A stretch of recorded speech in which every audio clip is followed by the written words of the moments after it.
Hey everyone, today we're going to go out and talk to Jason Greenfield. It's kind of a funny how we met, how we got into this conversation. Last week we were kind of meeting at a B2B luncheon, and then he came in late. We started talking, and suddenly we got into this whole health and mindset situation, apart from his business, which got into like, hey, I need to have you on the, video, our video interviews. I do. So let's talk there. So that's what we're going to get into mainly. But we'll get into businesses because, Jason is multi-entrepreneur. He's done multiple businesses. We'll get a little bit into what he does business-wise, although technically even the health side is business, but we'll get into that.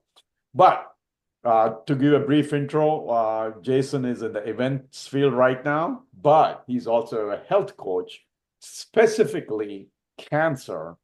And that's what we're going to talk about, about cancer, how he helps them and how the whole mind and, everything he teaches. We'll get into that. So Jason, with that being said, kind of go into your little bit of your history. Obviously, I gave only, two, three liner, Sure. give more details on your history, what you used to do and what you're doing now. Right on. Well, first of all, thank you for having me. This is kind of cool. And as we said, as we were sitting there, it's not often that, I just sit down randomly or even, come in contact with someone who can kind of take the full download. We were talking business, entrepreneurial stuff, and then we segued into health. And it's like, hold on, we're covering all the bases here. So Right. I appreciate you, Raju, and I'm glad that you have this platform. Yeah, no, I appreciate you too. Yeah, you coming on actually, taking the time. So, me in a nutshell, I am a career event marketer. I think that's the simple way of explaining it. If you're in the industry, my wife and I manage an experiential marketing agency.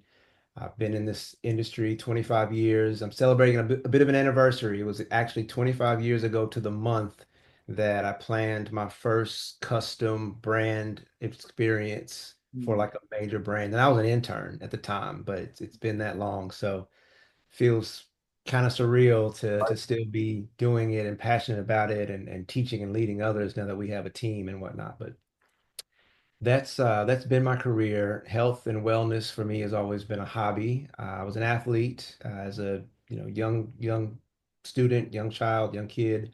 Also high school track and basketball were my primary sports. I ran track for University of Kentucky in the SEC. Any SEC fans out there? But I Mm. was a track runner in college, mid-distance sprinter, which means, at one time I was in really great shape. That's all that means. Mm. But what it also means is that I had the benefit of being in very serious and strategic training environments, Mm. from the weightlifting staff to, stretching. And, I was introduced to things like ice bath, which are kind of trendy now. You can buy a home ice bath. As a college kid, I was forced into it. Right. Had no idea, yeah, after class, go after practice, go take the plunge. And I'm like, okay, what does this mean? But really just blessed with exposure and awareness and a lot of significant health topics. And I think another one of my motivators in the health space, why it's always been such a serious hobby that turned into a business for me, is I've got this really neat family dynamic in which I have lots of centenarians in my family, Mm. both sides, my mother's side and my father's side. We have, 99 and 11 months, 99 and 11 months, 103, 104, 105, 103. Wow. And and then a juxtaposition where, several folks who kind of died too soon from conditions that were lifestyle born, if we're being honest. And Mm. so with all of that in my gaze, Mhm. it really pushed me to focus on that disparity. What was it that brought on the onset of these different disease states and conditions in these folks versus, their aunts, uncles, fathers, grandparents in some cases that Mm. lived twice as long. So that's kind of my makeup. Mm. Uh, in that, it's just opportunities abound, and I can talk all day, so I'll try to give short sound bites, but feel free to cut in and cut me off because this is your platform. I don't want to run away with it. No, that's okay. I mean, yeah, no, I was going to let you before digging deep into it. So, what kind of obviously you were an athlete, all that stuff, and then you understand training methodology. what first propelled, other than the family history and all, kind of got you on the journey of coaching people in health? So let's see. I first of all, I get it honest. Mm, Anything that you get from me, understand that I am just the ambassador for a whole lot of amazing people that have poured into me. I am the youngest of six siblings, mm, and I come from a family that has a lot of professional educators, a lot of mhm, medical professionals, a lot of counselors, a lot of masters in social working, substance abuse, grief counseling, prayer counseling. So truly, it's in me to want to help people. mhm, And my name, ironically, it's Greek in origin and it means healer. So there mm, you go. right. Uh, But some of the things that I look back upon that kind of propelled me down this road of, wanting to make sure that in all my getting that I'm able to give to others, Mhm, I had a good friend in high school mm, whose father had a stroke, and he mm. was about the age of 50. Wow. And I wasn't, health aware so much at that age. We're about 15, 16, Mhm, but I knew that my grandmother had had two strokes. mm, And my best friend's dad or good friend's dad was doing worse off at 50 than my grandmother after two strokes, in her like mid 80s at that point, and she lived to be 99. mhm, And it just got my attention that there's something, health is not something to be trifled with. mm, And in that day and age, and where I'm from in the South, born and raised in Tennessee, mhm. the kind of the buzzwords were uh, high blood pressure and you got to watch your salt and be careful with pork and just real basic general things.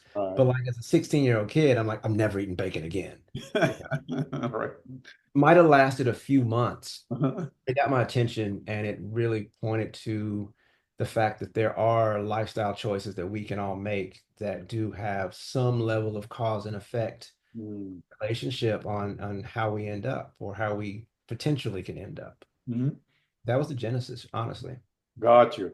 And then officially, I mean, yeah, I kind of remember because of our conversation, and I also remember you telling, your grandfather was a doctor, long lineage of obviously healers there. Anything from I mean, obviously you said family were educators, with the health and all. Anything that also propelled, into that because education, I guess maybe that's in your DNA that kind of wanted you kind of, for, I guess, diverted your attention to being an educator in the health field, essentially. Well, I mean, kind of digging deeper into getting it honest, my mom spent 30 plus years in the public school system as a social worker. Hmm.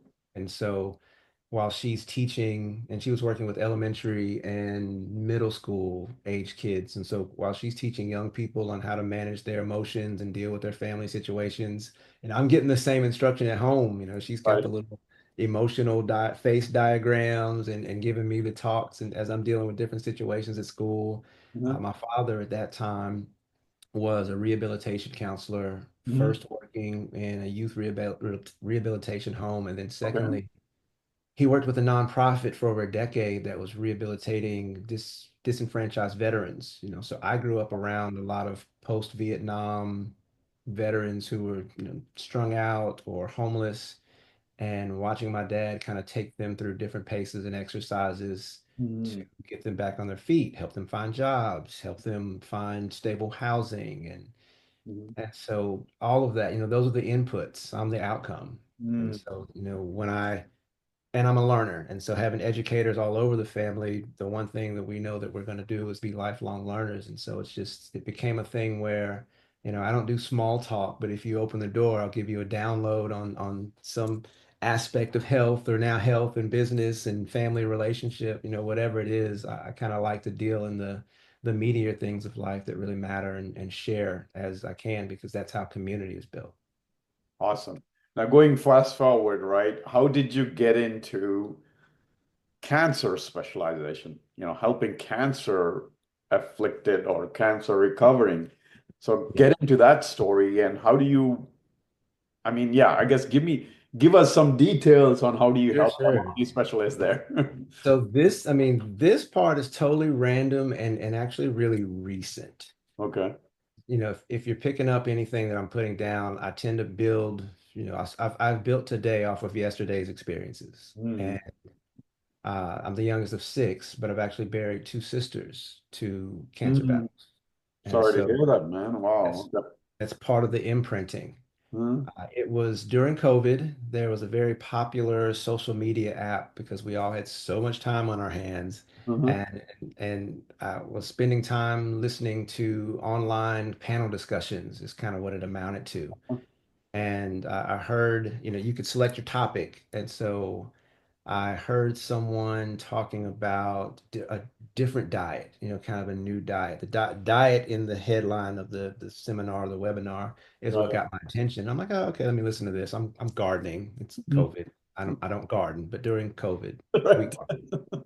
So I listened for a good 7 hours straight of this doctor in the Michigan area talk about the blood type diet and blood type eating Mm, and how she prescribes this as part of her practice for 100% of her patients. mm, And just so happens that while she is not an oncologist, she's a naturopathic physician, mm, but not an oncologist. About 85, 90% of her patients are cancer patients by referral. mm, And so I really listened to her whole court.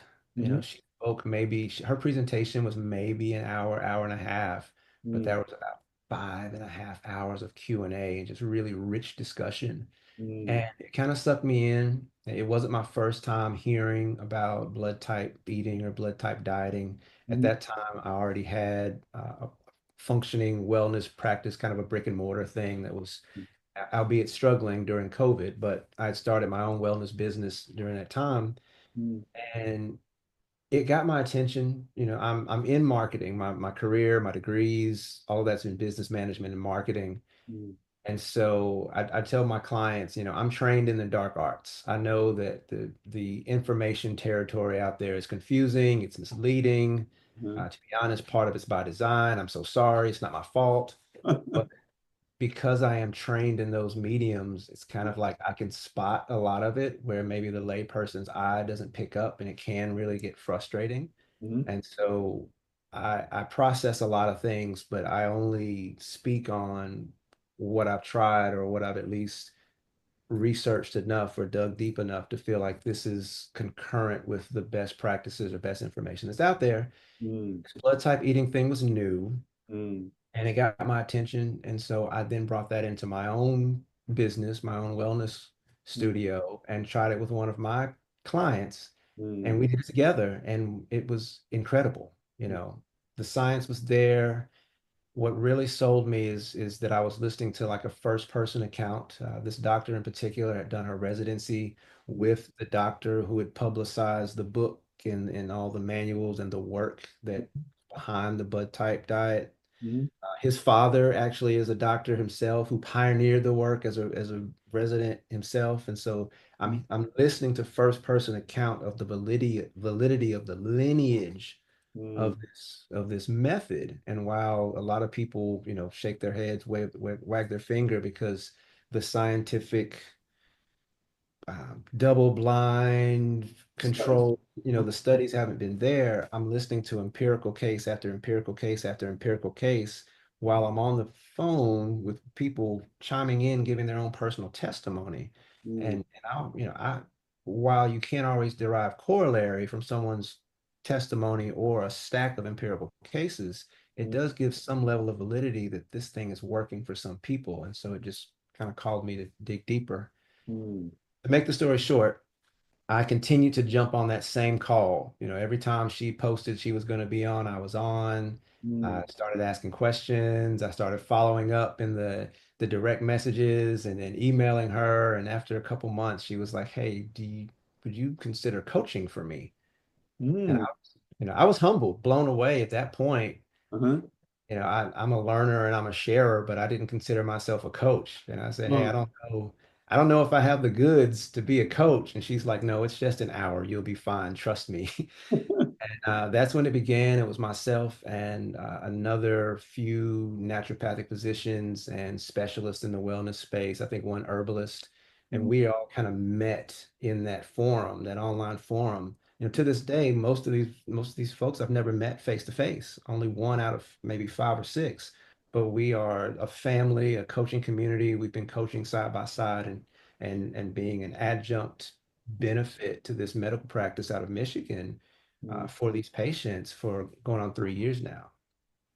awesome. So, it probably is a long subject, but could you just give a highlights of what is the blood type diet? An example of it, maybe a small Sure. example. You don't have to Sure. give, yeah, Yeah, I can make this quick. yeah. Blood type eating is one type of genetic-based customized diet or Mm, customized eating system if you don't like the word diet. mm, Genetic-based means that it involves testing on the front end mm, to verify some of your specific genetic factors. And based on how your tests come out, it assigns recommendations on how you might group your foods. It's a mm, stoplight system. Green means go, red means stop, yellow means, proceed with caution or neutral within the actual language. mm. And it's kind of that simple. To keep it simple, it is that simple. Got you. So you get it essentially that means like you test your blood, genetics, whatever, and then you get a list of that three signals. This food, green, so on and so forth. Yeah, yeah. And what's funny is Mhm. it's really an entry level curriculum, if you will, in Okay. terms of genetic-based eating. Mhm. I recommend it to a lot of people who are starting out and kind of new to making conscious, strategic health choices, particularly around food. Mhm. It's easy to access. Like there's an app that's $4. And for Gotcha. $4, one-time fee of $4, you now have the curriculum. If you know your blood type, you're good, excuse me, you're good to go. If you don't know your blood type, you can get a self home blood type test from Amazon for like $8. Got you. So $15, you now have a wealth of information that you may not have had before. You didn't even have to pay $30 for the book or $10 for the audio book. You can just dive in and go. It is that simple. Got you. Now, let me, kind of make sure as far as the blood type, you're talking about the O positive, O minus, whatever. That, Yep, A, B, O, A, B. okay, that's it. That's the basic information, not even like going more deeper into. That Okay. is that is the very basic. There are other variables, other information that you can add to that profile that'll give it a little more nuance. Mhm. And again, I said that's entry level. So there's actually a higher level, which is the genetic based diet that I Right. practice and that I use in my clients Mhm. that goes deeper into a lot more biorhythmic tests, there's a cheek swab where you send off some material to a lab and you get some information that way. Mhm. And actually a lot more nuanced. So Mhm. it'll take the same system, the same stoplight system, but it might recategorize some of those foods now that you've given more information into the system. And it Mhm. really just dials in your ability to feed yourself optimally and know kind of what and why you're eating it. Awesome. Now let's dive into I was going to ask her, but I don't know if you know about this um, testing process or company, Wyome. They do intense, like even fecal matter, everything. Kind of Yeah. sounds similar, but I wasn't sure. I was going to ask you that, but is that kind of similar, somewhat, you think? So, uh, well, I am familiar with the company. I was recently introduced to them and quite impressed, Right. and it came from a very reputable source within my network. Mhm. And so what they're doing is more, I would call it advanced lab testing. It's not specific Right. towards generating a diet. Viome is Right. not tied to a diet program, Right. whereas the blood type or genotype eating is testing specifically so that you can get this printout or report of how to manage yourself with food or better manage yourself with food. Got you. Awesome. Now let's get into obviously now, with that, you kind of got into the cancer training or, health coaching, right? But we The talked world, yes. The realm, yes. about the realm. So with that, like one of the things we talked about, we got into the whole mindset. So could you get into that? How did you stumble on it? I mean, we had a little bit conversation on it, but that's our conversation. So for the Sure, sure. audience, Yeah. Well, I mean, you said it correctly in terms of me understanding coaching mindset. It was a stumble. You Mm, know, here I am, I'm a lifelong learner, and I had this opportunity to speak into individuals' lives at some of the toughest times, in their existence. They've got this diagnosis of varying types. mhm. They have a great doctor who's, given them to my whatever advice for 1 hour a week. Right. And I thought that, okay, great. I'm just started a business in the health and wellness space, longtime hobbyist. I got wonderful networks and connections, and I'm going to download all this information, and everyone's going to be so much better and happy for it. And it was not the case at all. What I ran into was that, all the data in the world, all the protocols and curriculums, none of that was enough by itself. Mm, And as I had written my own guidebook for my business that I started using as a coaching handbook, mm, uh, even that was incomplete without addressing mindset. mm, I'm a marketer again, so I try to put memorable kind of kitschy language around things so that people can hold on to points. I talk fast, mhm, apologize. But I listed out these 8 avenues to wellness or something like that. 1, 2, 3, 4, 5, 6, 7, 8. And if you focus on these areas, mhm, some people will list seven, some will list nine, some will list five. But I broke it out into eight, and it was a manageable conversation. And I had to go back and revise my own work mhm, to add mindset. And it wasn't the ninth, it was the first. mm, I literally laid out my guide and had to rework all the page orders and everything because I had to include a section, even if it was just 2 or 3 pages, to mhm. address the importance of having a mindset conversation before we have a health and wellness protocols, best practices conversation. Awesome. Yeah, no. So going back into our conversation, so I'll kind of share a little bit. We were talking about that, and then for people who have seen maybe my video, I did 11-part series about health and wealth, and pretty much my number one was the mindset. Actually, I went into the why. Why do you want to be healthy? And Hmm. then when Hmm. mindset, and then the food and all that stuff. And that's how we got into the conversation. Like, oh wow, awesome. Yeah, no, that's kind of great. So with that being said, in the mindset part, right? What do you teach? Like what parts do you teach? I mean, positive thinking and all that's fine, but specifically kind of the I guess the steps you kind of try to get people to follow, I guess.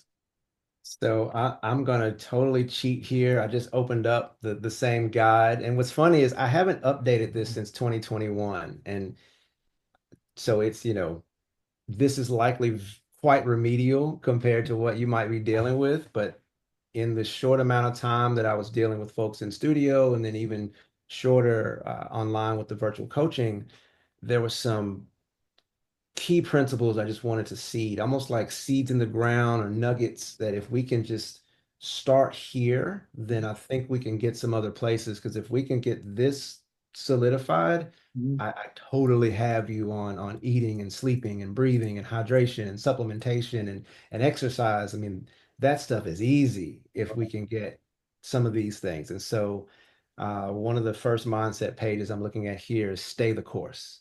Mhm. And a lot of these kind of just little tools are things that I learned in the business world. But interesting that you talked about, you speak on health and wealth because honestly, wealth coaching and health coaching aren't too dissimilar. I Right. mean, you know. Hmm. And so there's a graphic that I pulled off of YouTube that says what people think success looks like. It's kind of like this straight Right. incline, and then what it really looks like. Yeah. And that's important to know. My coach mentor impressed upon me that no matter what is going on, I'm on a very typical path to success. Mhm. It doesn't matter if it's an up day or down day, a weird day, a wild day. I am on a very typical path to success as long as I continue forward. Right. Um, then next page, and I'm not going to read everything, but there's a page on focus, and I found this really cool acronym. Mhm. or acronym, if you will. Mhm. And cool thing about putting together a guide and being like a little independent boutique health place is you can just like copy paste this stuff, you know. Right. So I don't even know who to attribute this to, but we'll just give it to Google. Right. But F, find your way. O, Oh, open yourself to new ideas. nice. C, commit to anything that makes sense. U, unlearn anything you cannot explain. Mhm. And S, seek or set up your support. Nice. And That's actually, as I'm reading it, I think I made that up. I think I found the focus and I made up the rest because, still awesome. a Yeah, marketing guy. that's great. Yeah. Okay. I do this for a living. Mhm. Uh, in that, I think one of the toughest points for people to digest is the unlearning anything you cannot explain. But as a marketer, as a wellness coach, as someone who cares about human beings, I Mhm. cannot overstate how much of our lives are patterned around trends or things we heard or things, we're doing because we saw someone else that we've not yet investigated. Mhm. And we don't know what we don't know. So while it might feel like it's working out, if you're not finding yourself in peace and joy and able to preserve that state and maintain that in balance, it's not yet working out. Mm. That's a great point. Yes. Okay. Anything? Yeah. More. All right. So just the last couple points. Mhm. I had a little wellness self-test, Mhm. and I always feel like in any transitional journey, identity needs to be first. Mhm. And so let's just identify where we are today Mhm. and let that be our focal point, not the past, Mhm. not we used to be great and now we feel terrible, or not how bad the journey's been to get here. Today is where we are. Mhm. Let's identify where we are today so we can set goals from here. Mhm. That's enough of a window to focus on. It's a lot of information, particularly when you're dealing with health and people are Right. bombarding you with recommendations. Mhm. Borrowed something. I wish I could attribute this. It might be Stephen Covey, but it's the SMART goals. So, Mhm. you know, feel free to put that in the link below. Right. But specific, measurable, attainable, relevant, and time-bound goals. Right. Eat the elephant one chunk at a time, or however, but just some way to qualify and quantify the journey as a series of steps in succession and not everything's got to be a home run. They told me to eat this and stop eating that. Why don't I feel better? It's been 2 weeks. Right. Our bodies don't work like that. Right. And then after we analyze what it means to set SMART goals or one system of goal setting, then we got a little bit more direct to say, now what is the goal? Mhm. Within the wellness space, I was able to kind of break apart all of the client cases that I was seeing coming through my studio to Mhm. say, okay, well, some people want to run faster, but they have really bad headaches. And so they don't need conditioning training. They need relief from these headaches. Mhm. Some people are just got these nagging things going on, but they're really focused on trying to improve their tennis game or and so again, they have a performance aspiration, but the goal needs to be recovery. And Mhm. what I developed, and I'll send you all these diagrams and stuff, so feel free. Yeah. I But what was I to. Yeah. developed Interesting. was really like a cycle. Like, wherever your starting point is, this is where we start before you can get to the next phase. And it goes relief, recovery, performance, longevity. Mhm. If you have an acute something you would call discomfort or pain, even if it's intermittent, relief is the goal because you can't think straight, you can't train, you can't focus when you have pain interrupting and it causes stress and dysregulation in the body, all that stuff. If you've got like a long-term nagging stuff that you've just been living with, like me with back pain for 20 years before I figured out Pilates was amazing, recovery needs to be the goal. It's the thing that's keeping you from progressing or accelerating with intention. And Mhm. then if you've got all that stuff together and you feel reasonably good, and you would be fine, kind of maintaining where you are, Mhm. except you do want to run a marathon, climb a mountain, or join a walking club, then Mhm. performance should be the goal. and it's going to bring its own recommendations for eating and sleeping and training. Everything is nuanced in the health and wellness space. There's no one size fits all anything ever. I Right. mean, the closest thing we have to a one size fits all in health and wellness is we all breathe air, and it's hard to choose your air Right. on it, you know. Air and water, I guess.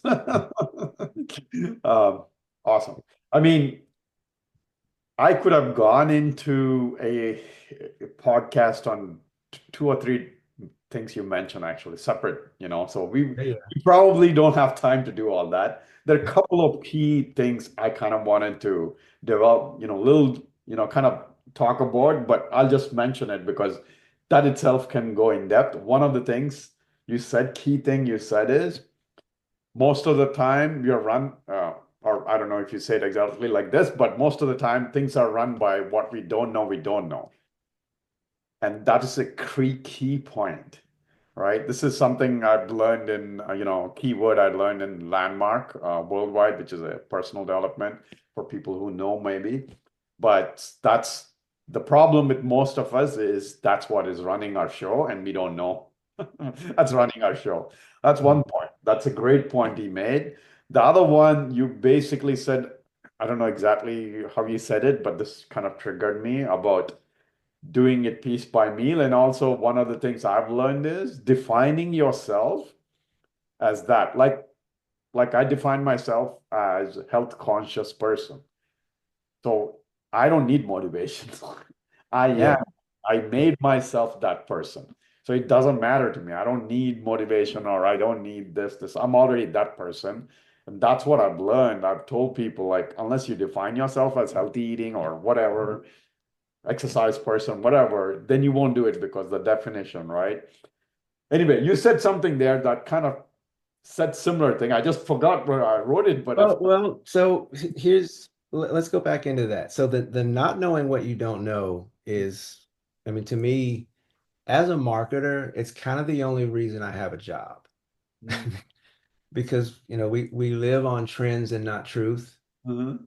Because people don't know the facts. Marketers and people who are paid to craft messaging can kind of get away with saying whatever we want to say as long as it sounds good enough to move the masses or move the needle.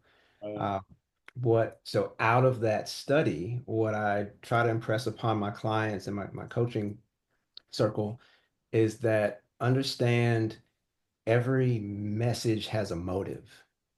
Mm, Every speaker is biased mm, in some way, and every message has a motive. mm, And so you can't take a message at face value without at least thinking, or you shouldn't, without digging a little deeper to say, well, why am I receiving this message? What is it they want me to do with this information? mm, And that's really helpful because it may give you just a little bit of a glimpse into a deeper relationship that you may or may not know you're entering into. mm, Every message has a motive. Every motive has a method. mm. And so now it's Well, like, that's another podcast. If our video interviews feel like topic we get into. bracket, put it bracket. We'll do it. We'll do another one somewhere, on that, like, because I'm very curious about that marketing. So yeah, I think we should do one. Like we'll get into that, psychology of marketing and all that stuff. Maybe you can give that information. But with that, last one before I get into the last three questions is because I know we kind of went like almost 40 minutes already now. Oh, So wow. Wow. That's fun. I know, right? Time flew. I'm like, I got a lot more stuff I wanted to talk, but I'm like, okay, maybe another one. For Um, sure. just shared a little bit about what you do with the event space. For people who don't know, like Jason shared, he shared on a little bit, but he's done events for like huge Fortune 100 or Fortune 50 companies even. So Yeah. he's also Yeah. doing mid-sized businesses now. So kind of share a little bit on that. That way, people know other that side of the business too. Sure. So I think I mentioned my schooling is in business marketing management, dual degree with a focus in sports marketing. Sports marketing took me into sponsorships early in my career, and executing sports sponsorships out in the field and executing brand sponsorships is kind of how I got to know. marketing, kind of on the front line, not in the back where a lot of statistics and analysis are going on, but really dealing with consumers one packaged product at a time, or one free giveaway, or one survey at a time. From there, I transitioned into more of the strategic and planning side of it and working with marketing agencies. And the beauty of that, at least for me, was instead of going to a brand where I was assigned a product and, I'm going to spend the next who knows however many years kind of building my career on this product, I was working for an agency that worked with all kinds of brands. And so we were working in insurance brands over here and automotive brands over there and big telecom over here and salty snack, consumer beverage, you name it, technology. And it really just gave me a very well-rounded sense of capitalism and commerce and business services, and particularly how brands communicate with people and attempt to build relationships so that those relationships can yield transactions. Mm. My specific function out of all of that is corporate event planning, or we actually like to say corporate experience planning. Mm. Uh, and there's a little bit of no, so every speaker has bias. So here's mine. The work that we do is not event planning, not to belittle any event planners by any means. It is tough work and it's tough mental work. I could not plan weddings, let's just say that. Right. But where where I'm an experiential marketer versus an event planner, my work has to deal with, human beings in real time and real space and who they are in that moment, not just as an event attendee. And then furthermore, the interaction or whatever we create for them to come into has to yield a payout for that brand, for that client. We call it ROI, return on investment. And so we really have to work the nuances, understand the psychology, understand the weather conditions, during the time of the event, and how all those things affect the yield from whatever we've programmed for you to do, whether it's, ride or ride or spin a wheel and get a prize, or anything in between. Mm. And so we've worked with companies big and small, Fortune 50s, 10s, 5s. We've produced events all over the globe. And thankfully, I've been afforded a lot of cool travel experiences alongside that global event production. And what we're really getting into these days, as my wife and I have our own personal agency, is tailoring and fashioning our services more towards small businesses and emerging brands. Mm. Took us a while to get there. We've been in business 12 years, but in these last couple years, really probing our heart space to say, how can we get our billable rate down, and how can we get our service offering down to a place that makes sense for that audience so we can have a meaningful exchange and start to uplift the business communities around us. Awesome. So as you heard, Jason, like you want more of an experience for the business. And also what I've got also is that essentially the experience is not only for the business, for their customers or whatever they're doing. I'm assuming it's also kind of like a marketing, essentially presenting them their brand and everything properly so that, the Oh people at yeah. least get it. So the nuance, that's what the nuance I got anyway. So The takeaway from all of that is we make our clients memorable. there you go. So If, perfect. if you transact a good or service, you want someone to remember you at the time when they're looking to buy that good or service, and we make our clients memorable. Awesome. So, well, if you're a small, mid-sized businesses, yeah, before you wouldn't have had a chance to work with Jason and his wife. Now you can, and obviously, make it a memorable experience for your events, which is not normal event, just having an event. This is more nuanced. I'll be sharing his info. I'm sure I'll be getting his website and that information so that you guys can go look at it and maybe talk to him about it. Obviously, the health side is, I'll share those. He'll be sharing a lot of material. I'll try to share as much as possible without overloading people, I guess, but we'll share. But I'm pretty sure I'll have Jason on for the marketing talk as a separate conversation because I feel like there's a lot of depth I can ask because he intrigued me a lot now of some of the information event. So with that being said, I know we kind of almost went 50 minutes now or 45 minutes now. Last three questions, Jason.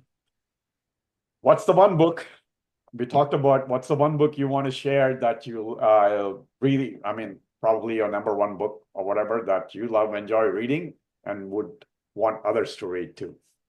All right. I struggle with one book, so I have two. Okay, two more then. To be Okay. fair. Um, if it were only one book, Okay. there's a book, Good Energy by Dr. Casey Means. Yes, I know that book. Okay. Yeah. Yeah. Then you know it is phenomenal. Yeah. And she has done such a good job of laying a roadmap, not just for understanding how our bodies work, but then how to work ourselves out of these patterns that we find ourselves in to get to a better place. So Good Energy is it's like my gift to so many people. I think I bought like a case of them at this point. No, it's hard to find the book, by the way.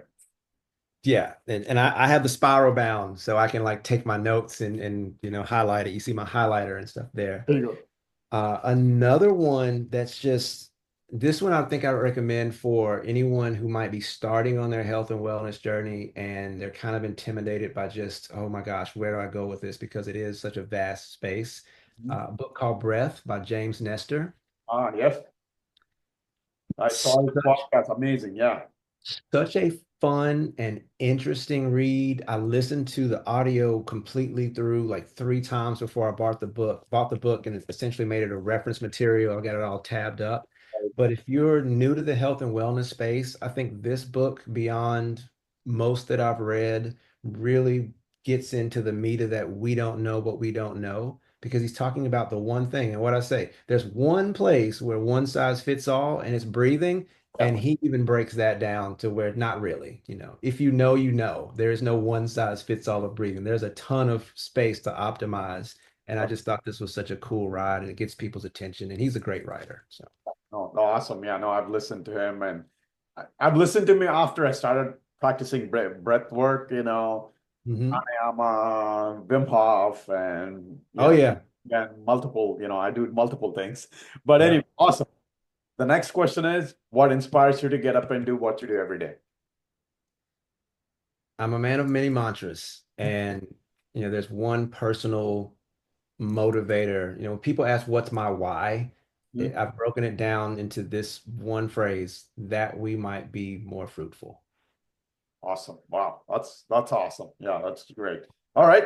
With that, last but not the least, what's the one tip you have that has helped you that can help others? So it ties into the not knowing what you don't know, Mhm. but I think this might be a more useful way of holding on to it. Mhm. Just understand that the odds are, no matter what your position is, no matter what your statement is, Mhm. you're about as wrong as you are right. That says it all. Again, we can talk a lot more. I can get into it, I but can explain that. But but just odds are you are both wrong and right at the same time. it is. That is And that is more true than people understand because we all get stuck in this I am right. And the fact is, we don't know what we don't know. yeah, that Getting brings back with to that phrase. yeah, that brings grace, that brings humility, that brings empathy. All of that is just bundled up in this one idea. I'm probably wrong and right. Yeah, yeah. And that's the tricky part. Right. Awesome. All right, Jason. I mean, we could have gone for another hour probably, but we'll do it another time. Definitely for the marketing, we're doing it. We'll figure out another time, another day. But with others, like I said, I'll be posting all the information for Jason. Whether you want to talk to him about the health part or whether you want to talk about the experience part for your business, how he can help you there. So reach out to him from there.